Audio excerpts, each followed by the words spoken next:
Rebuild or reload? That's the question we ask this month in our Strat-o-matic strategy session. As we get to the end of your playing season, you have to start deciding what your team's going to look like next year. Should you reload and go for it again, or rebuild and try to get better for the long term?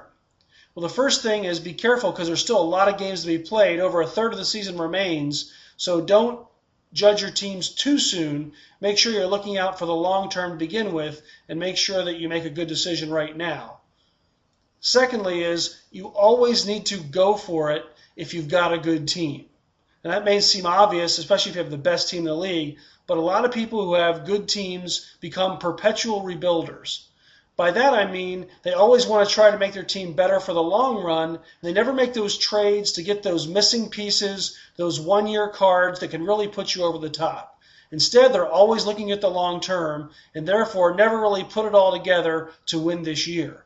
What happens when you do that is you get stuck in the middle. You're mired in mediocrity because you never really make the playoffs. You never really go for that title, and you don't really get good draft picks because you're always pretty good, but not at the top of your league. So if you've got a really good team, you have to go for it, and that means getting some of those impact cards that may be one-year wonders to make sure you have the best team on the field. If you can play 600 or better ball or in the top 25% of your league, you need to go for it for some other reasons. First of all, you can't go for it every year, right? Only certain years do your pitchers, hitters align with your good fielding ratings and a good balanced lineup.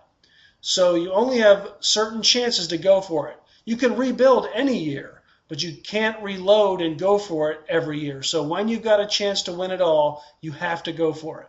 Secondly, is it makes your regular season a lot more fun. I mean, most of the games you play are in the regular season, and it's a lot more enjoyable to be winning most of those games because you have a good team.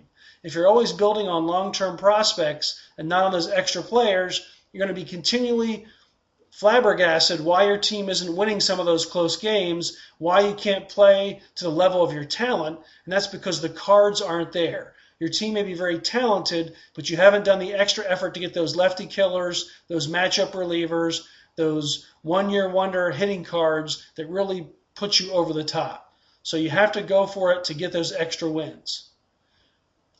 Also remember that the playoffs are a short series, so once you make the playoffs, anything can happen. Most would agree the San Francisco Giants weren't the best team in 2010, but they won the World Series. Why? Because they got hot at the right time. We've all seen Strat-o-matic teams get upset by worse teams in a short series. First of all, you have a lot more luck involved. Secondly, some teams are just better in a short series because they may have a couple stud starters or a really deep bullpen that if you get an early lead, the game is really shortened. There's all kinds of things that can happen to make a team a better playoff team than a regular season team. So if you, again, have a chance to make it, because the playoffs are a short series, you really have to go for it.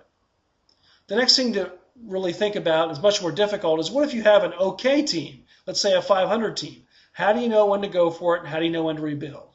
Well, the key is, do you have a solid young core? If you have a solid young core of players that you think will continue to get better, you can stay the course and try to get better slowly. This is the minority, though.